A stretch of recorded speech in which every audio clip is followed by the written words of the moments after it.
morning. Good morning, everybody. I love you too, Marcia. Good morning, everybody. Good morning, everybody. Good morning, and welcome to Coffee Talk.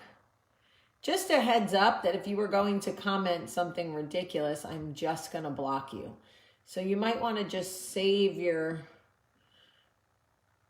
deep English where you ask to see boobs.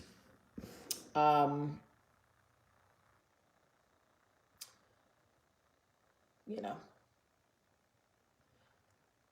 morning, everybody, and welcome to Coffee Talk.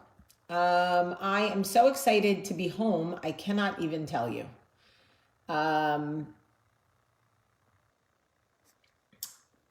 took my son out on a date yesterday, and it is so, we had such a great time. Honestly, we really did. And he told me riddles, and we laughed, and we ate, and we drank, and we had a great time. Really,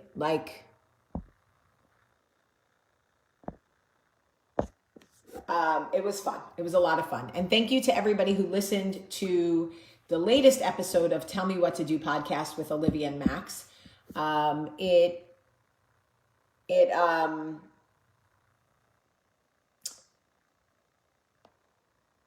on. I think I'm going to have to stop doing it on Instagram. Because it's just really a vile place to be. So I think this might be my last coffee talk on Instagram. Sorry, Instagram friends. You can find me on Facebook if you want. But there's just no way to block this many people. And it's wow. Yeah, so we will not be doing coffee talk on Instagram anymore. Sorry, friends. It was fun while it lasted, right? Guys, on Facebook now, you need to be very careful because anytime that you talk about God, the devil is real. And he comes out in the form of people who say, check your DMs. Do not check your DMs. And if you see any friend requests with me, they are not real. So anyway, actually, all right, if you are on Instagram and you know my Facebook, I would move over there because I'm shutting this off. Instagram friends, I love you, but it is not a safe, healthy place to be for Bible study. So, Ann Pulley, yes, I can. So if you are on Instagram and you know where my Facebook is, I would find it over there because this is not going to work for me. All right. Okay, so that is done. Whew, that was terrible. Can't talk about God in that world. It's not that Instagram has nasty comments. It's just that there are so many international people and they learn 3 words. They learn the F word. They learn, tits. And they want to show off their English by saying F word, tits, whatever. And,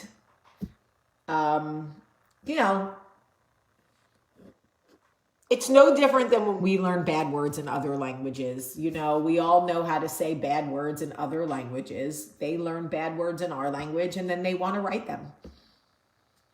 I just don't want to see them. Okay, so I spent 10 days in New Orleans getting ready to shoot Oracle. We started principal photography on Thursday. We shot nights. We were out until 2 a.m. Thursday night and Friday night. I drove home yesterday, cleaned the house, because nobody cleaned it while I was gone.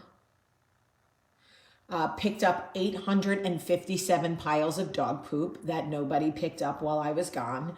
Brought in the mail that was this stacked this high that nobody brought in while I was gone. Seriously, I don't take a lot of credit for things in this house, but I do wonder how it keeps going while I'm not here.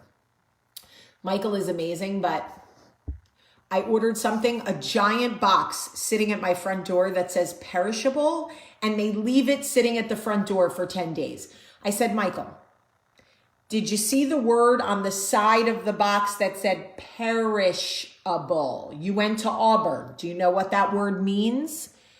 Deanne Hahn, you're here on my Facebook, sweetheart. I don't have one to send you a friend request.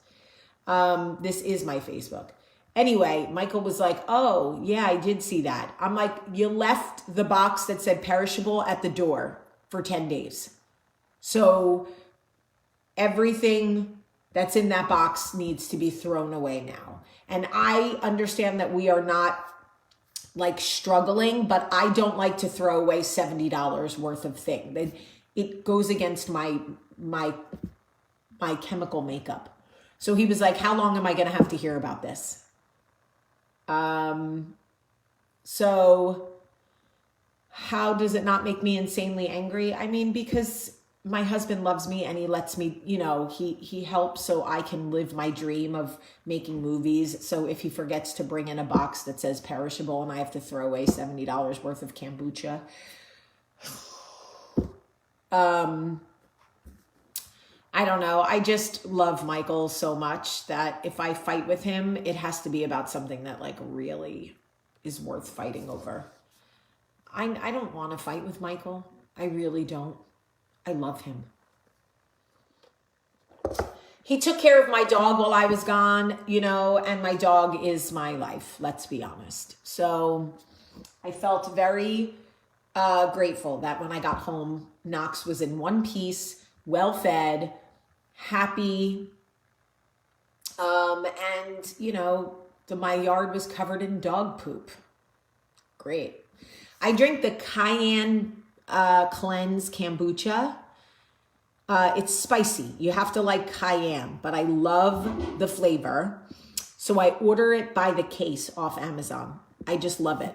But now I had to throw away the whole case, which made me sad because it has to be refrigerated.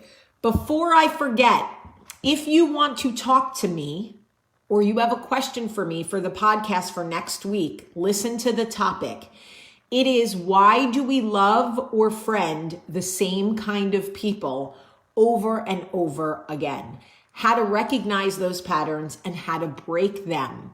So if you find that you are going for the same man or woman over and over and over again, if you find that you become friends with the same kind of people over and over and over again, hi, that's me. My name is Jamie.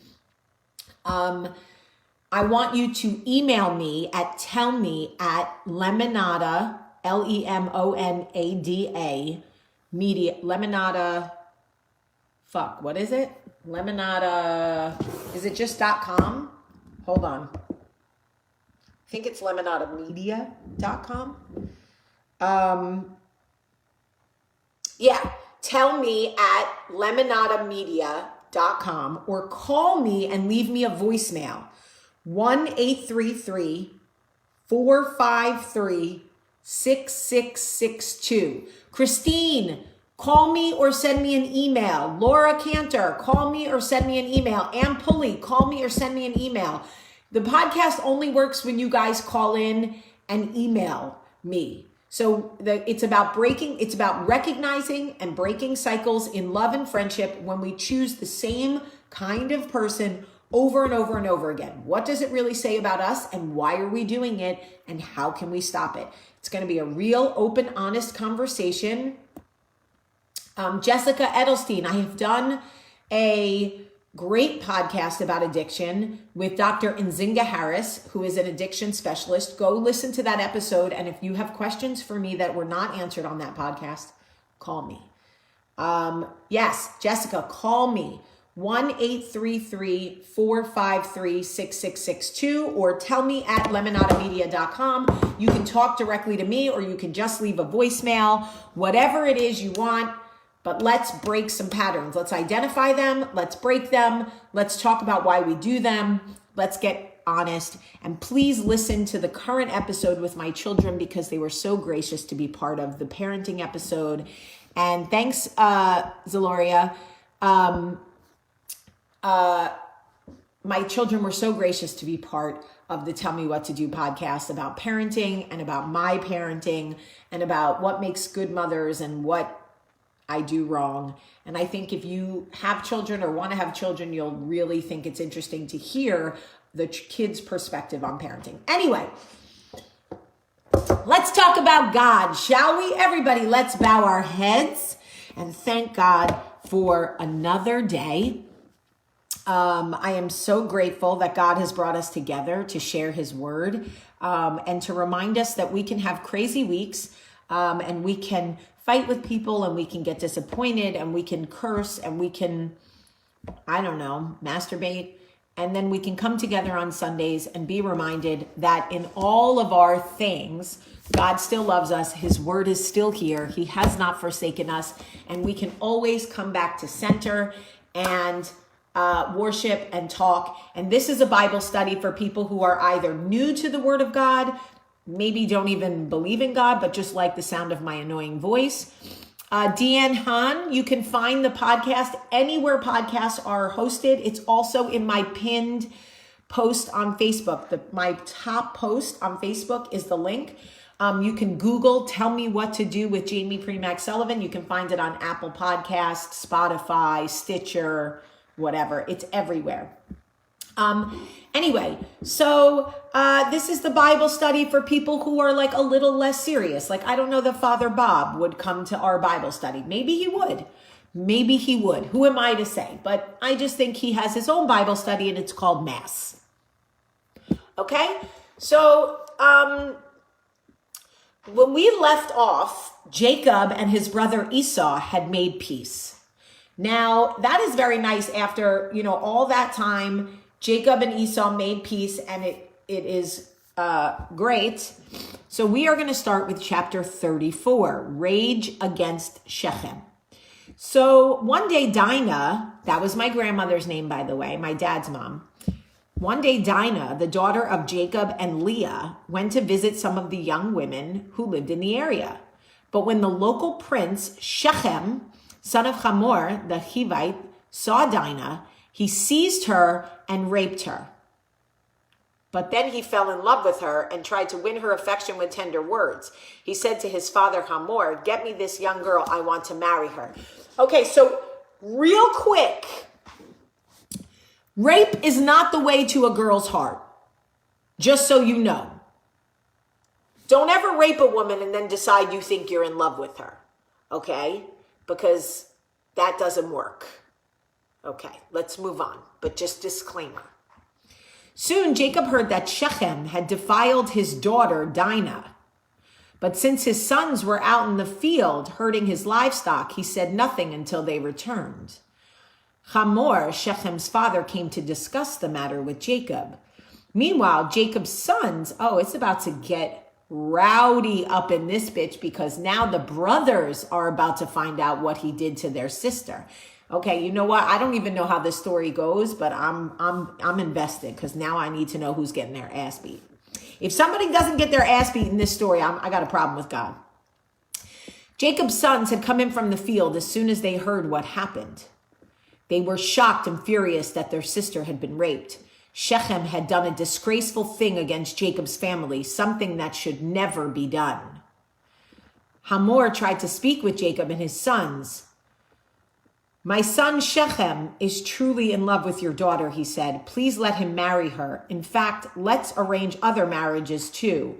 You give us your daughters for our sons, and we'll give you our daughters for your sons. And you may live among us. The land is open to you. Settle here and trade with us, and feel free to buy property in the area."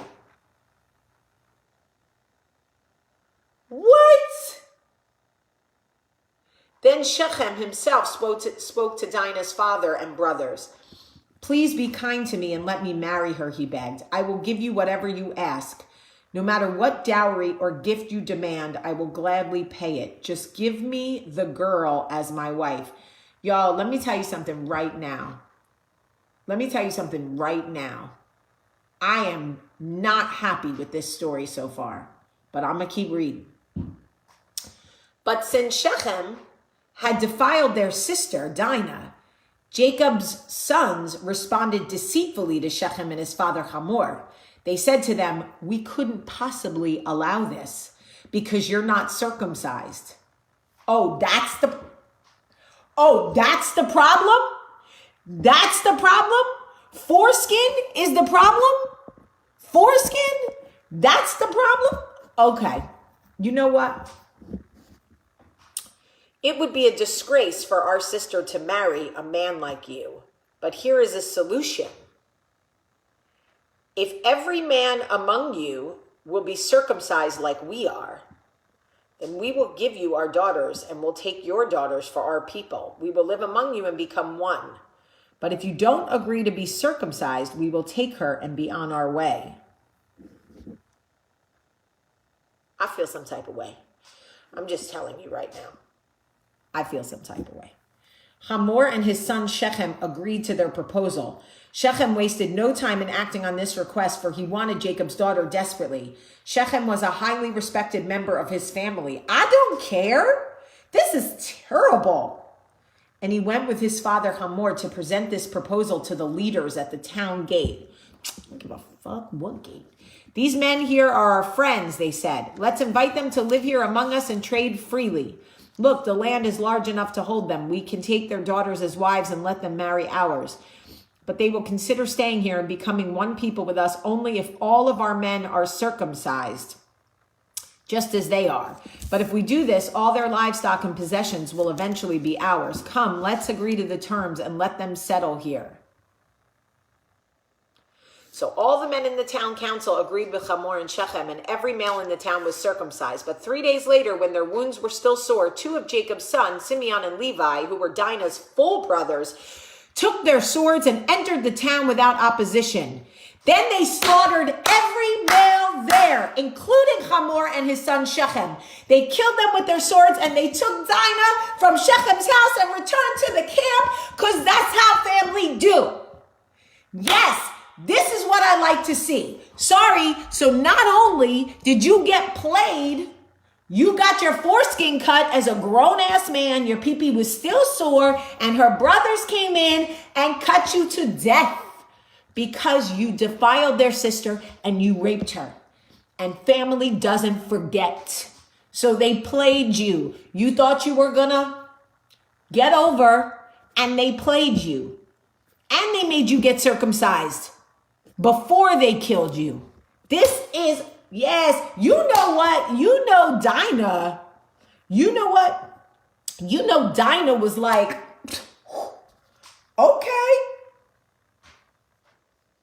My brothers are not here to play with you. Okay?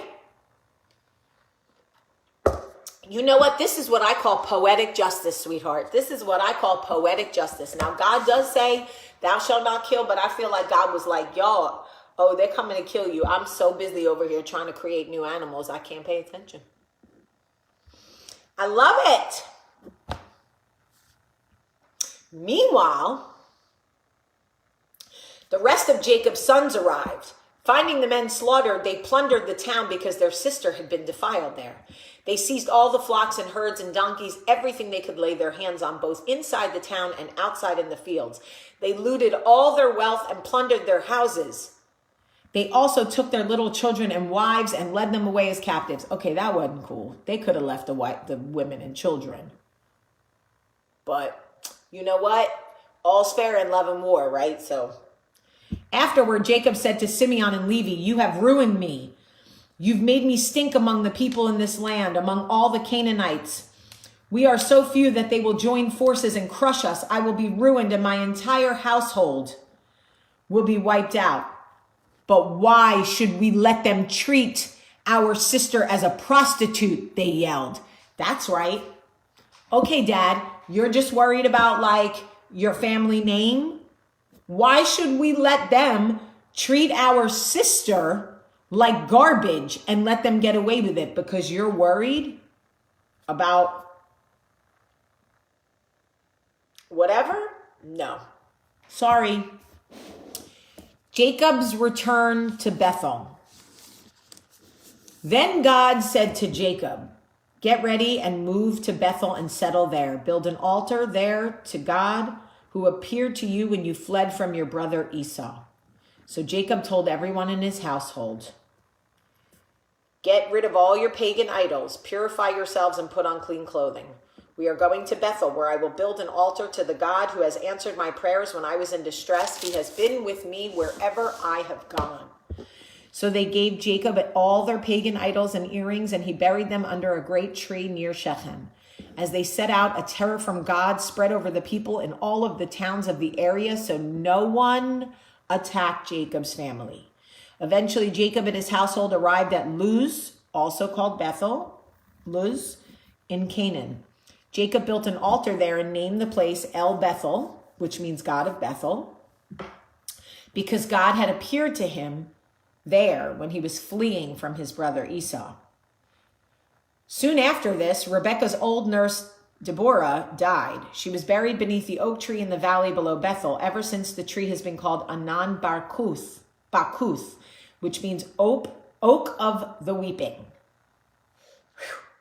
Now that Jacob had returned, God appeared to him again at Bethel. God blessed him, saying, your name is Jacob, but you will not be called Jacob any longer. He loves to change names. From now on, your name will be Israel. So God renamed him Israel. Then God said, I am El Shaddai, God Almighty. Be fruitful and multiply. You will become a great nation, even many nations. Kings will become among your descendants, and I will give you the land I once gave to Abraham and Isaac. Yes, I will give it to you and your descendants after you. Then God went up from the place where he had spoken to Jacob. Jacob set up a stone pillar to mark the place where God had spoken to him. Then he poured wine over it as an offering and anointed the pillar with olive oil. And Jacob named the place Bethel, which means house of God, because God had spoken to him there. The deaths of Rachel and Isaac. Uh-oh, y'all. Here it comes. See my tattoo? My new tattoo. Love it. Leaving Bethel, Jacob and his clan moved on to Ephrath. But Rachel went into labor while they were still some distance away. Her labor pains were intense. After a very hard delivery, the midwife finally exclaimed, don't be afraid, you have another son. Rachel was about to die, but with her last breath, she named the baby Ben-Oni, which means son of my sorrow. The baby's father, however, called him Benjamin, which means son of my right hand. So Rachel died and was buried on the way to Ephrath. Jacob set up a stone monument over Rachel's grave, and it can be seen there to this day. Ooh, I just got goosebumps. I want to see it. I want to see it. By the way, that is some shit. If I die during labor and name my son something in my last breath and a man comes behind me to change his name, somebody shove a sock in his throat, okay? Don't change my son's name if I name him something in my last breath, okay? Okay. Then Jacob traveled on and went camping. While he was living there, Reuben had intercourse with Bilhah, the father's concubine, and Jacob soon heard about it. So Jacob returned to his father, Isaac. Jacob returned to his father Isaac, where Abraham and Isaac had both lived as foreigners. Isaac lived for 180 years. Then he breathed his last and died at a ripe old age, joining his ancestors in death, and his sons, Esau and Jacob, buried him.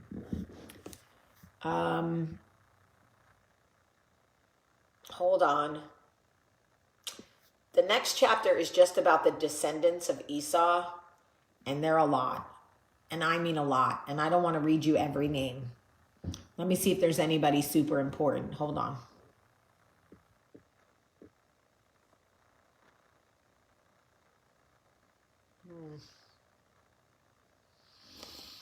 Nope. This man had a lot of children, okay? This is too many. Descendants, no, I'm not reading any of this. Anyway, Esau had a lot of kids.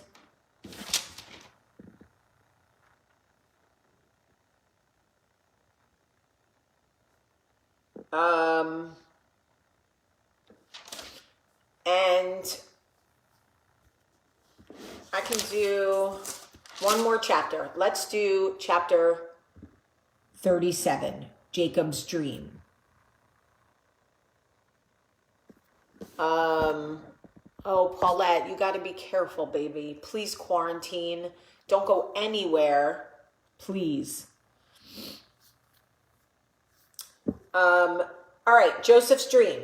So Jacob settled again in the land of Canaan, where his father had lived as a foreigner. This is the account of Jacob and his family. When Joseph was 17 years old, he often tended his father's flock. He worked for his half-brothers, the sons of his father's wives. But Joseph reported to his father some bad things his brothers were doing. Oh boy. Jacob loved Joseph more than any of his other children because Joseph had been born to him in his old age. So one day, Jacob had a special gift made for Joseph, a beautiful robe. But his brothers hated Joseph because their father loved him more than the rest.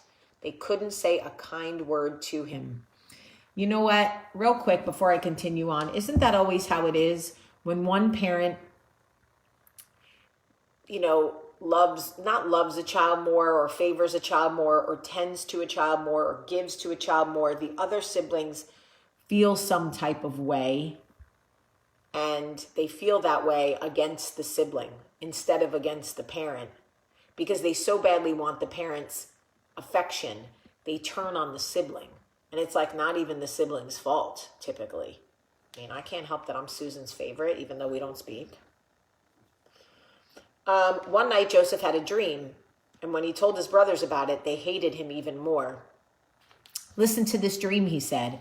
We were out in the field tying up bundles of grain. Suddenly, my bundle stood up, and your bundles all gathered around and bowed low before mine. Okay, you know what? That is shade. That is shade, Joseph. Let me tell you about this dream I had. I had a dream that we all had bundles and mine was the king and y'all's was some peasants. Great dream. Joseph, they already don't like you.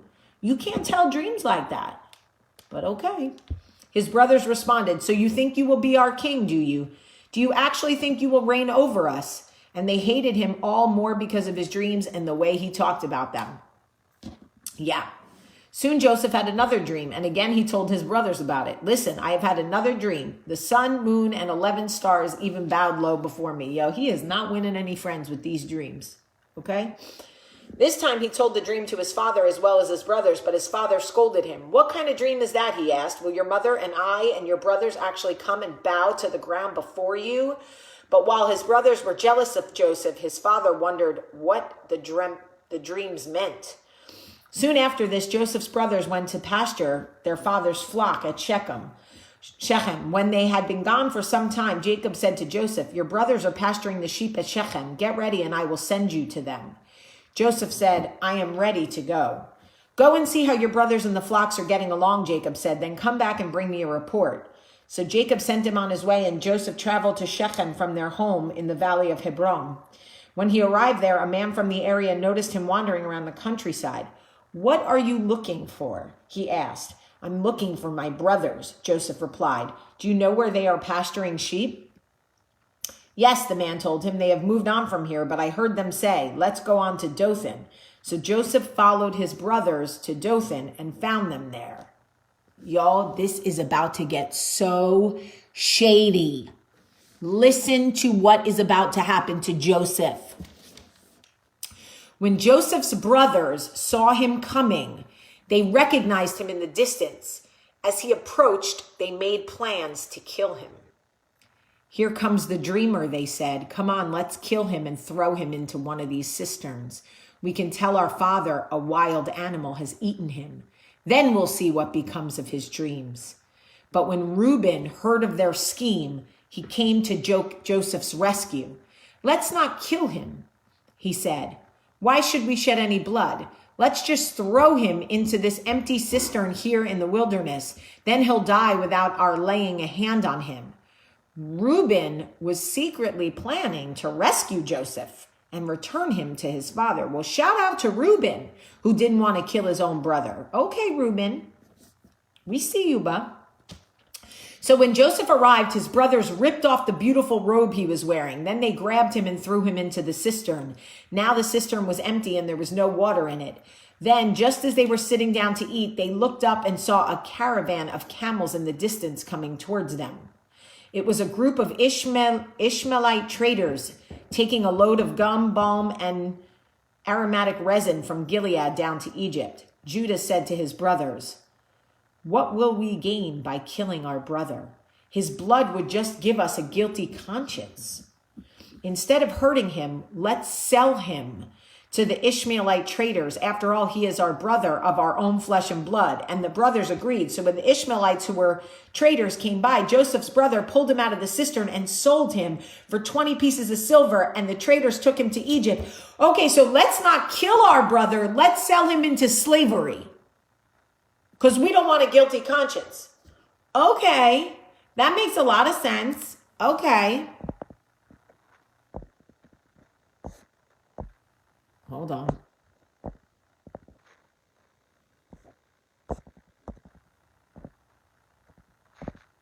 Okay. Sometime later, Reuben returned to get Joseph out of the cistern. When he discovered that Joseph was missing, he tore his clothes in grief. Then he went back to his brothers and lamented, "The boy is gone. What will I do now?" Then the brothers killed a young goat and dipped Joseph's robe in the blood. They sent the beautiful robe to their father with this message: "Look at what we have found. Doesn't this robe belong to your son?" The father recognized it immediately. "Yes," he said, "it is my son's robe. A wild animal must have eaten him. Joseph has clearly been torn to pieces." Then Jacob tore his clothes and dressed himself in burlap. He mourned deeply for his son for a long time. His family all tried to comfort him, but he refused to be comforted. "I will go to my grave mourning for my son," he would say, and then he would weep. Meanwhile, the Midianite traders arrived in Egypt, where they sold Joseph to Potiphar, an officer of the Pharaoh, the king of Egypt. Potiphar was captain of the palace guard. Now, let me talk to you about something. Jealousy opens the gate to hate. This is true. Jealousy opens the gate to hate. Brothers and sisters often fight because no one wants to share the spotlight. That's the way it was with Joseph and his 10 older brothers. Joseph was his father's favorite, and this made his brothers very jealous. The jealousy grew into hatred, and they finally sold Joseph as a slave to some men going far away. Sometimes parents and other family members that do things that are unfair, but the message to us is pretty clear. Allowing ourselves to become jealous can open the gate to hate. Whenever you see, open, or think about a gate, let this be a lesson. Open your mind as it clicks and sticks. Jealousy opens the gate to hate. Genesis chapter 37. Okay? So next week, we are going to learn about what happens to Joseph after he is sold into slavery. And I'm sure that it will be a reminder to us that even if your brothers sell you into slavery, they cannot stop what is meant for you. That God will always protect you and cover you and fulfill his word despite what anybody says, okay, or does. That would be my guess. My guess is Joseph will prosper even though his brothers sold him into slavery. This is my guess because I feel that God has anointed him, and God will, I don't know, I could be wrong, but we will see next week. Jealousy is the gate to hate, so just remember that. When you start to feel jealous or envious of somebody, what they have, how people love them, their success, what happens is it starts to breed a disdain. This is the honey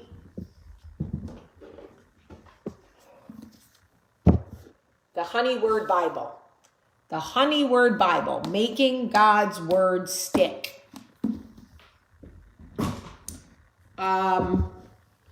Okay, I love you very much, and I hope that you have a beautiful, beautiful Sunday.